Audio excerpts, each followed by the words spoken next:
I used to believe my parents when they said they were protecting me.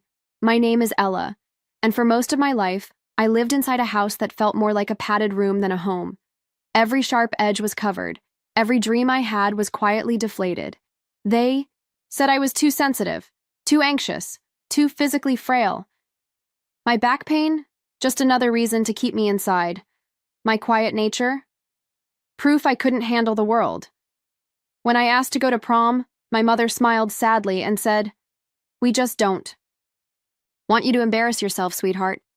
Then the dress we'd picked out together disappeared from the closet. "Returned," she said.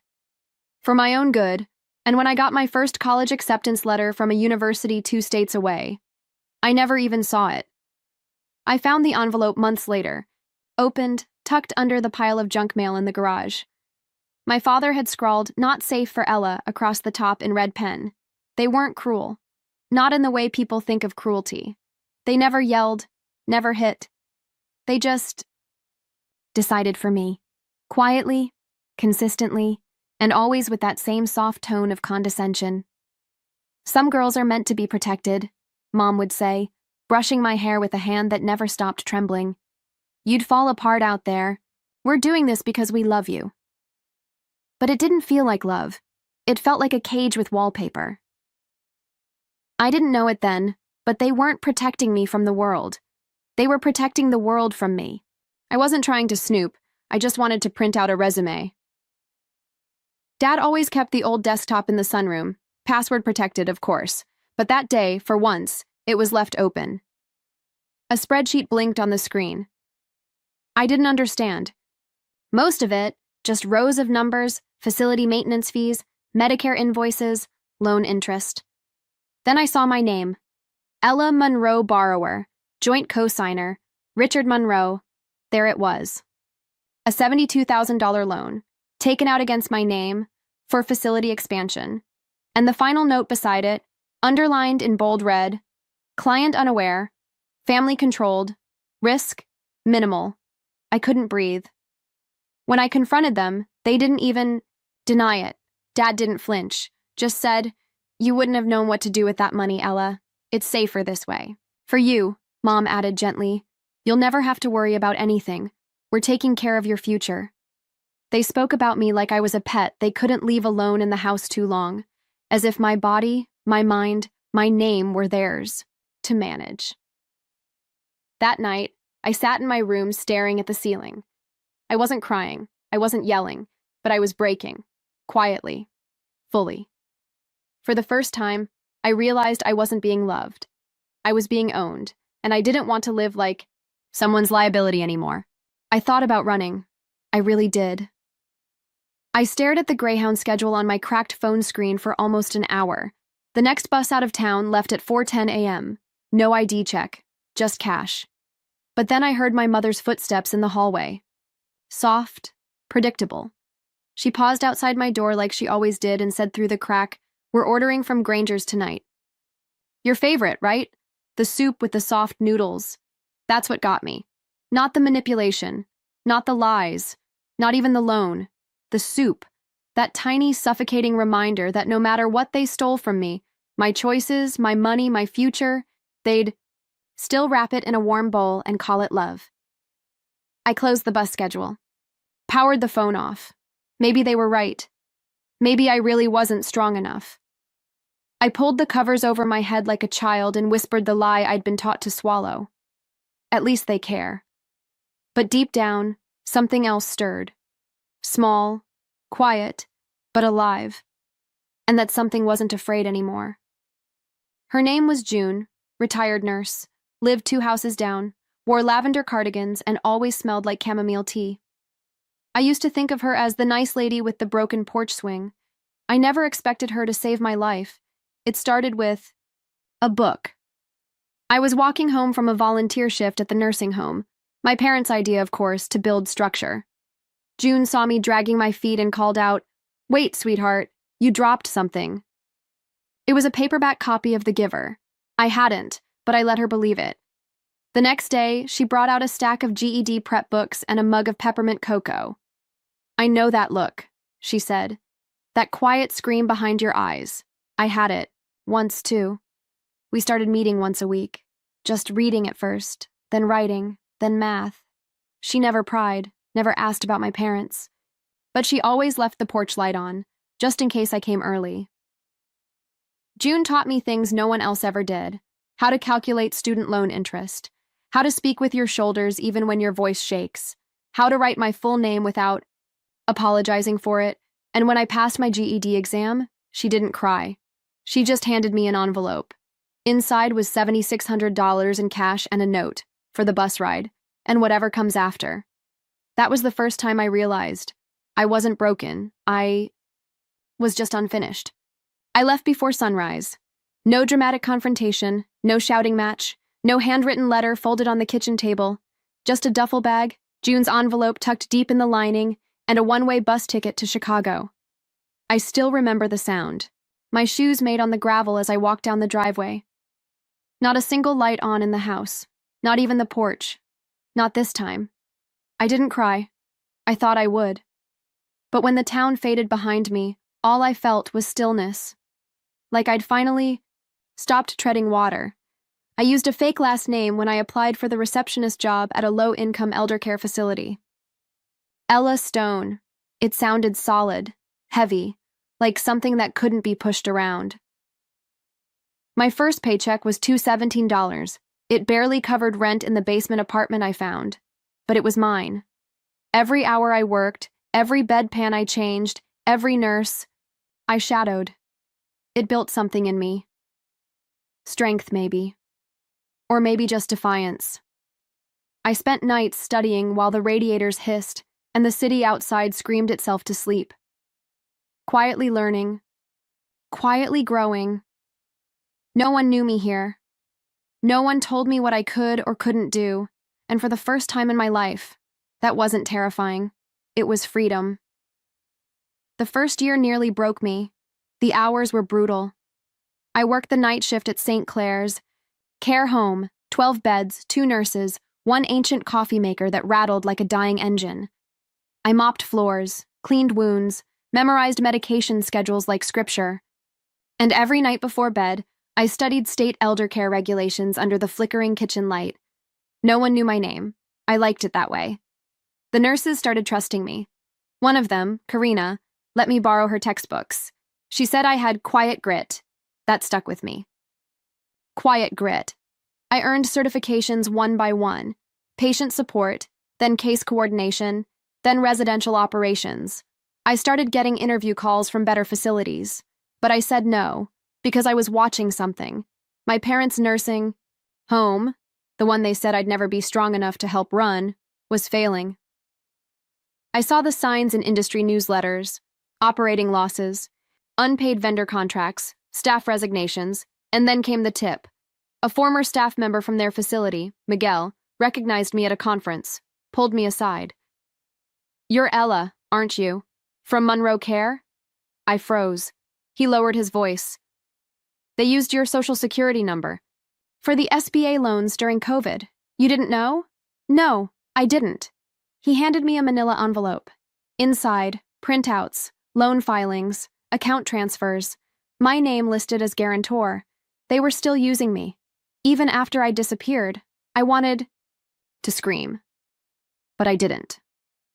Instead, I walked outside, sat on a park bench, and just breathed.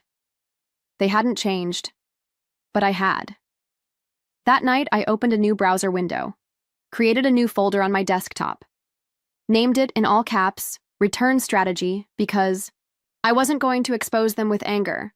I was going to beat them with silence, strategy, and receipts.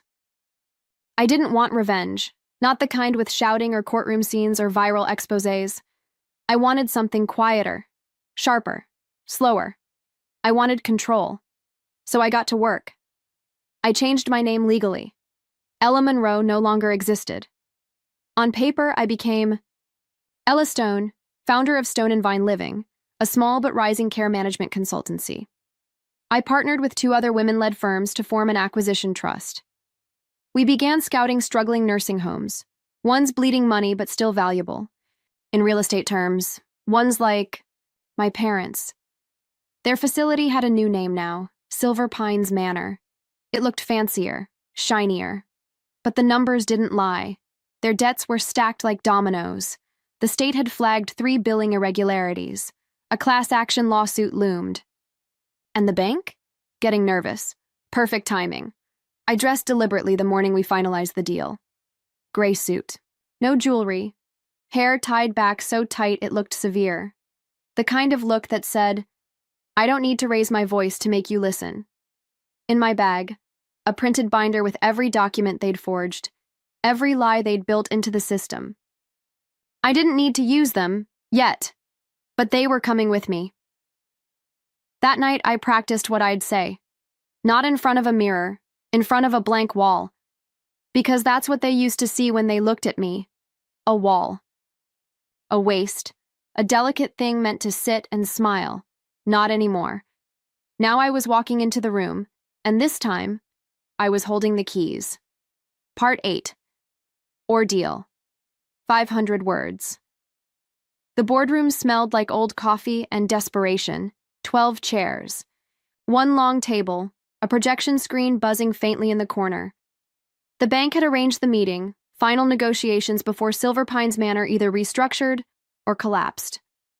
My parents sat at the head of the table. Dad wore his usual navy blazer, though the cuffs were frayed. Mom had on pearls I remembered from my childhood, fidgeting with them like prayer beads. They didn't recognize me at first. I sat near the far end, flanked by my legal counsel and a silent man named Harris, representing the Acquisition Trust. I kept my face neutral, watchful. The presentation began. Charts, losses, proposed cuts. Dad spoke with that same fake poise he always used when charming investors. The facility is still viable. We just need another 6 months of bridge financing. Then came the vote. The bank officer turned to Harris and asked, "And what does Stone and Vine Living recommend?" Harris didn't answer. I did. We recommend acquisition, full purchase, immediate transfer of operational control. The room turned. Mom squinted. I'm sorry. Who are you? I stood up slowly, placed the printed binder on the table, and flipped it open to the cover page. Ella Stone, I said, managing partner, majority debt holder, and your daughter. Silence. Dad's face drained to gray. He looked at the binder, then at me. You're just here to humiliate us. I smiled, but only with my eyes. No, I'm here to clean up your mess. I clicked the remote. The screen behind me lit up, not with charts, but with a video I'd stitched together the night before. Footage from my years of work. Changing bedpans at midnight. Studying in my basement apartment. Accepting my license from the State Health Board, overlaid with audio clips I'd saved from a hidden recorder. She's too fragile. She'll never survive on her own. She should be grateful we didn't institutionalize her. The room stayed silent. Not out of politeness. Out of paralysis. I let the video run to the end, then shut it off with a single click. Effective today, I said, Stone and Vine owns 87% of Silver Pines Manor's operational debt. I hold controlling interest. Dad started to speak, something about dignity, about legacy, but I held up a hand. This isn't personal.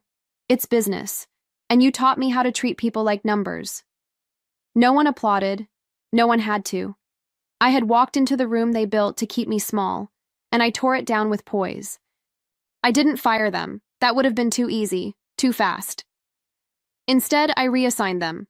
My father, Richard Monroe, was placed on mandatory compliance oversight. 3 reports per week, daily check-ins with staff he used to ignore.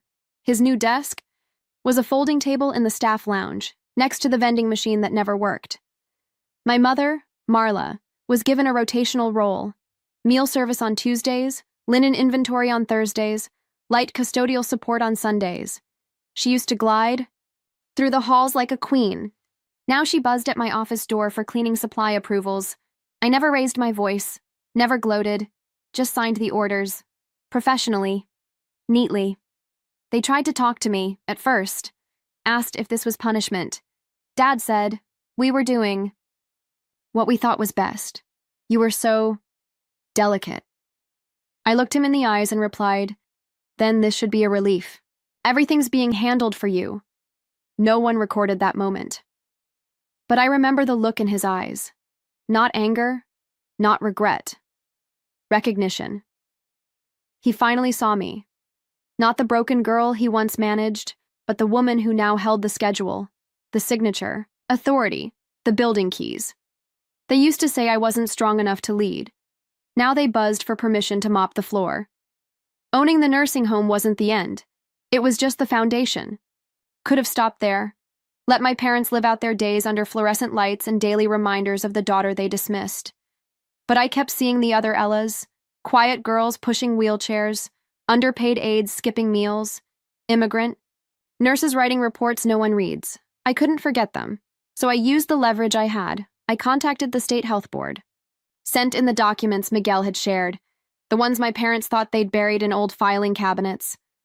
Fraudulent billing, falsified medication logs, dozens of violations. An investigation opened quietly. Then came the legal notices. Civil penalties, back payments, a federal audit.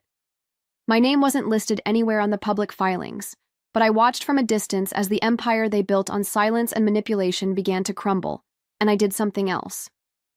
I launched a small initiative through Stone and Vine, a scholarship fund for under-recognized female caregivers. We called it June's Light, after the woman who first lit my path. Applications flooded in. One girl wrote in her essay, "I'm not weak. I just need someone to believe I'm not invisible." I pinned her words above my desk, because that's what this whole journey had been about. Not revenge, visibility. I don't flinch when people say my name anymore. I used to brace myself for the questions. Are you that Monroe girl? But now they don't ask with pity. They ask with curiosity, with respect. I spoke at a statewide conference last month, panel on elder care ethics. My name was on the banner, my face on the program. I stood at the podium and looked out at the crowd, and somewhere in the third row were my parents. They didn't try to hide. They just sat there, hands folded, faces pale and unreadable. They looked smaller somehow. When the moderator asked me what shaped my leadership style, I didn't hesitate. Survival. Not in the dramatic sense, in the quiet way. The kind where no one believes you'll make it, so you learn to build a world that doesn't need their belief. Someone clapped, then another, then the whole room. But I didn't smile for the applause. I smiled for the girl who used to sit in a dark bedroom and wonder if her life would ever belong to her. That girl is gone now. In her place is someone else. Someone who knows how to run a company, stand alone, and speak calmly in rooms where her name was once dismissed. I walked off that stage slowly, deliberately, not to prove anything, but to feel every step. Because for the first time in my life, I didn't feel like I was escaping anything. Had nothing to run from anymore, only forward. Every Friday, just before sunset, I walk the halls of the nursing home. Not because I have to, because I can. The building feels different now. Not just because the paint is fresh or the floors don't squeak anymore, but because it's no longer filled with fear, no longer run by people who see vulnerability as weakness. Sometimes I pass my parents. They don't speak. Not anymore. Not unless it's required. Last week, I saw my mother cleaning fingerprints from the glass entry doors. She didn't look up when I passed, but I stopped. Just for a moment. "Do you need more gloves?" I asked. She shook her head. That was all. No drama. No reconciliation. Just two people in the same hallway, each living with the truth of who they are. I used to think healing would look like forgiveness. It doesn't. It looks like clarity. It sounds like silence that no longer hurts. It feels like waking up every morning and knowing I am no longer waiting for someone else to save me. I lock my office every night with the same key they once kept from me. Walk to my car with no need to look over my shoulder.